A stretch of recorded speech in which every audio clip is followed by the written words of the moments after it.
Assalamu alaikum viewers. I hope you all are good. I am also fine, alhamdulillah. Welcome back to my channel and welcome to another video. Video के title से आपको अंदाज़ा तो हो गया होगा कि आज की वीडियो किस टॉपिक से रिलेटेड है। तो ये वीडियो मेरी उन लेडीज़ के लिए है जिनको किचन में जाना ज़्यादा पसंद नहीं, ज़्यादा टाइम गुजारना पसंद नहीं, या वो वर्किंग लेडीज़ हैं या जिनके बच्चे छोटे हैं और उनके पास टाइम बहुत कम होता है और उन्होंने खाना भी बनाना होता है। तो ये वीडियो मेरी उन लेडीज़ के लिए है। ऐसे नॉर्मल भी हाउस वाइफ भी इसको फॉलो कर सकती है। मैं मोस्टली इसी तरह करती हूँ, बल्कि अब काफ़ी दिन हो गए मैंने इसी तरह ही अपनी रूटीन को फॉलो किया हुआ है। मैं इसी तरह से ही अपनी जो सब्ज़ी है खाना इसी तरह से बनाती हूँ। जो खाना इस तरीके से बन सकता है ना, इस मेथड से मैं उस तरीके से बनाती हूँ। मसाले वगैरह मैंने पहले कट करके तो फ्रीज़ किए होते हैं, जैसे अनियन, पोटैटो की टमाटो की प्यूरी वगैरह, लहसुन अदरक का पेस्ट वगैरह, ये सारी चीज़ें मैंने फ्रीज़ की होती हैं। ये मैं बिल्कुल भी ऐसा नहीं करती थी, मुझे बहुत अजीब सा लगता था कि ये चीज़ें फ्रीज़ करना, कि जब इंसान के पास टाइम है तो क्यों ना फ्रेश ही इनको कट करके तो यूज़ किया जाए खाना बनाने के लिए। बट अब मुझे भी बहुत रिलैक्सिंग लगता है, बहुत अच्छा लगता है, तो मैं इसी तरह से चीज़ें कट करके तो मैं फ्रीज़ कर देती हूँ। चाहे वो अनियन हो या टमाटो की प्यूरी हो, तो बहुत ही अच्छा फ़ील होता है। टाइम की काफ़ी बचत हो जाती है। जैसे शाम में मैंने अरीश को स्टडी करवानी होती है तो मैं जल्दी जल्दी से खाना बनने रख देती हूँ और जो है ना उसको मैं स्टडी करवा लेती हूँ। यहाँ पे मतलब मैंने सब्ज़ी कट कर ली थी और सारे मसाले जो थे ना वो मैंने एक साथ ही डाल दिए थे। इसके अंदर ऑयल भी डाल दिया था, लहसुन अदरक प्याज टमाटर धनिया ज़ीरा नमक मिर्च, ये जो मसाले थे ना ये मैंने डाल दिए थे। इवन कि ऑयल भी मैंने इसमें डाल दिया था। सारी चीज़ें मिक्स करके ना मैंने इसको, क्योंकि ये तोरी होती है ना जो अपने ही पानी में ये गल जाती है, अपने ही पानी में ये पक जाती है, ये इसमें पानी नहीं ऐड करना पड़ता। और ये तोरी का जो सालन है ना ये मैं प्रेशर कुकर में नहीं बनाती, क्योंकि ये वैसे ही बग़ैर प्रेशर के ही अच्छा सा बन जाता है ये सालन। तो ये मैंने क्यूब्स बना के रखे हुए थे लहसुन अदरक के पेस्ट के। ये अभी मैंने ज़िप्लॉक बैग में नहीं डाले थे, तो अभी तक इसी तरह ही मैं इसको यूज़ कर रही थी। और इनको मैंने ग्रेट करके ना तो इस तरह से रखा हुआ था, बस थोड़ा सा लहसुन अदरक था उसको मैंने ग्रेट करके ना तो क्यूब्स में रख दिया था।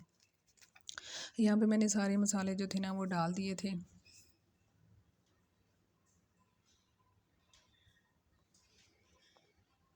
तो मैं यूजुअली यही तरीका आजकल जो है ना इसको फॉलो कर रही हूँ। इस मेथड को बहुत ज़बरदस्त रह जाता है, बहुत जल्दी खाना बन जाता है कि इस तरह से सारी चीज़ें डाल के मिक्स करके आप साइड पर हो जाएं, इतनी देर में कोई और काम कर लें। मैं वैसे भी बहुत मल्टीटास्किंग हूँ कि मतलब एक टाइम में ना मैं बहुत ज़्यादा काम करती हूँ, कि अगर मैंने खाना बनने के लिए रख दिया ना तो इतनी देर में मैं कोई और काम कर लेती हूँ। साथ किचन का कोई काम हो ना कटिंग वाला, जैसे कोई चीज़ फ्रीज़ करके रखनी हो तो वो कर लेती हूँ, या फिर ऐसे होता है कि खाना कम फ्लेम पे रख के तो मैं नहाने के लिए चली जाती हूँ, या बच्चों के साथ बैठ के उनको कोई काम करवाना हो, होमवर्क वगैरह करवाना हो तो वो कर लेती हूँ। मतलब इस तरह से कुछ ना कुछ मैं करती रहती हूँ।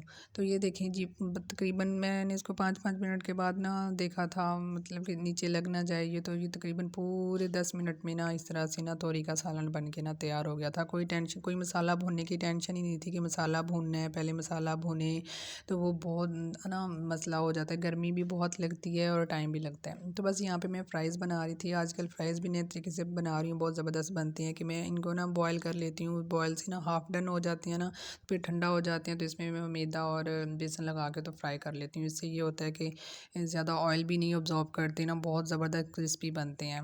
तो इतने अच्छे बनते हैं ना फ़्राइज़। ये वाला पूरा तरीका भी मैं किसी वीडियो में शेयर करूँगी कि इस तरह से जो मार्केट के जितने भी मैंने फ़्राइज़ खाए ना उससे ज़्यादा अच्छे ये वाले फ़्राइज़ बनते हैं। खैर, टमाटर की प्यूरी जो है ना मैं इस तरह से ग्रेटर से ही बना लेती हूँ, तो इस तरह से बहुत आसानी रह जाती है कि जैसे टमाटर गलाने में भी मेहनत नहीं करनी पड़ती। कि मैं जिस तरीके से आजकल अपनी जो सालन बना रही हूँ ना तो उसमें फिर टमाटर साबित नहीं रहते, तो इजीली टमाटर मिक्स हो जाते हैं, इस तरह से प्यूरी बन जाती है। पहले मैं जो बिग वाले होल है ना ग्रेटर के, उससे ग्रेट कर लेती हूँ टमेटो को, फिर उसके बाद जो बारीक वाले हैं ना उसके साथ कर लेती हूँ ग्रेट। तो इस तरह से बिल्कुल ही पतला सा छिलका जो है ना वो बच जाता है टमाटर का, और टमाटर वेस्ट भी नहीं होता है। तो बहुत ज़बरदस्त टमाटो की प्यूरी बनती है। तो मैंने इसी तरह से ना ग्रेट करके ना तो टमाटो की प्यूरी ना फ्रीज़ भी की हुई है। कि मतलब मैं सारी चीज़ें उठाऊँ और सारी चीज़ें एक ही दफ़ा मिक्स करके रख दूँ और बस थोड़ी देर बाद मैं जब चेक करती हूँ ना तो खाना बन जाता है। गर्मी में खड़ा भी नहीं होना पड़ता, मसाला भी नहीं भूनना पड़ता। तो काफ़ी सारे सालन इस तरह से जो बन जाते हैं। आलू गोभी का सालन भी इस तरह से बन सकता है, कद्दू का भी बन सकता है। ये मैंने एग्जाम्पल के लिए ना आप लोगों को कद्दू का सालन भी बना के मतलब दिखाऊँगी कि इस तरह से मैंने कद्दू का सालन भी इसी तरह से ही बनाया था कि मैंने इसमें सारे मसाले इकट्ठे ही डाल दिए थे, प्याज, टमाटर, लहसुन, अदरक और खुश्क मसाले जो थे ना डाल दिए थे। लेकिन कद्दू में ना मैंने पानी डाला था क्योंकि मैंने इनको प्रेशर लगाना था। और आजकल जो कद्दू आ रहे हैं ना वो इतने ज़्यादा जल्दी गलते नहीं हैं। तो मैंने तकरीबन इसको 7 से 8 मिनट का टाइम दिया था, फिर जाके ये कद्दू जो थे ना ये गले थे। बस 1.5 कप मैंने इसमें पानी डाल दिया था और शुक्र है कि 1.5 कप में ये गल गए थे और पानी भी खुश्क नहीं हुआ था। बाद में मैंने खुश्क कर लिया था, तो शुक्र है कि नीचे भी नहीं लगे थे। पानी कम डालें ना प्रेशर कुकर में तो ये डर लगा रहता है कि ना सब्ज़ी नीचे ना लग जाए। तो यहाँ पे कुछ दही पड़ा हुआ था तो वो भी मैंने साथ ही ना दही शामिल कर दिया था। दही से ना टेस्ट जो होता है ना ज़्यादा इन्हेंस हो जाता है।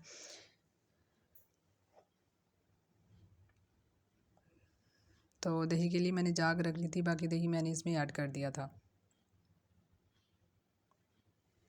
तो इससे कोई भी सालन में ना टेस्ट नहीं आता। जैसे मतलब अगर हमने इमरजेंसी कहीं जाना है, किसी बच्चे को डॉक्टर के पास लेके जाना है और खाना नहीं बना हुआ और खाना भी बना के जाना है, तो इस तरीके से खाना बहुत जल्दी बन जाता है। क्योंकि हर टाइम तो बाहर का खाना नहीं खाया जाता, क्योंकि बाहर का खाना जो होता है ना वो एक तो घी में बना हुआ होता है और एक तो स्पाइसी बहुत होता है। और मैं तो बिल्कुल भी मतलब मैं मेरे हस्बैंड बिल्कुल भी स्पाइस नहीं खाते, ना ही मेरे बच्चे खाते हैं। तो हमारे लिए तो बहुत ही मसला बन जाता है कि जब खाना मैं घर में ना बनाऊँ ना हमें समझ नहीं आ रही होती हम बाहर से क्या खाएँ और क्या ना खाएँ। बस सालन बनने के लिए मैंने रख दिया था और साथ में मैंने हरा धनिया जो था ना वो कट करना स्टार्ट कर दिया था कि ये मैं जल्दी से ना कट करके ना तो फ्रिज में रख दूँ, क्योंकि ये भी मैं काट के रख देती हूँ 2-3 दिन तक, तो इसी तरह ही रहता है, ये बिल्कुल भी ख़राब नहीं होता। तो बस यहाँ पे सालन साथ बन रहा था और मैंने सोचा कि मैं प्याज कट करके ना तो इनको फ्रीज़ करके रख लेती हूँ, क्योंकि अगर मैं बनाऊँगी ना मतलब नेक्स्ट टाइम यूज़ करूँगी तो बहुत अच्छा फ़ील होता है कि सारा कुछ ही ये सोच के ना कि अच्छा मुझे तो ना प्याज कट करने पड़ेंगे, तो ना ही मुझे लहसुन अदरक बनाना पड़ेगा। तो बहुत अच्छा सा फ़ील होता है कि अच्छा इतना आसान है खाना बनाना, बस एक सब्ज़ी कट करके बना लें और बाकी सारी चीज़ें मिक्स करके रख दें तो वो बन जाती हैं।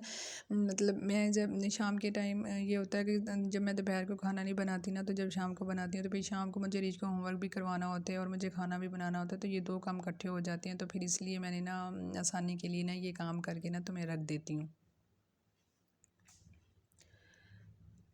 तो अगर मेरी वीडियो और मेरी टिप्स अच्छी लगी हों तो मुझे कमेंट करके ज़रूर बताइएगा। अपना बहुत ज़्यादा ख्याल रखिएगा, दुआ में याद रखिएगा। अल्लाह हाफ़िज़।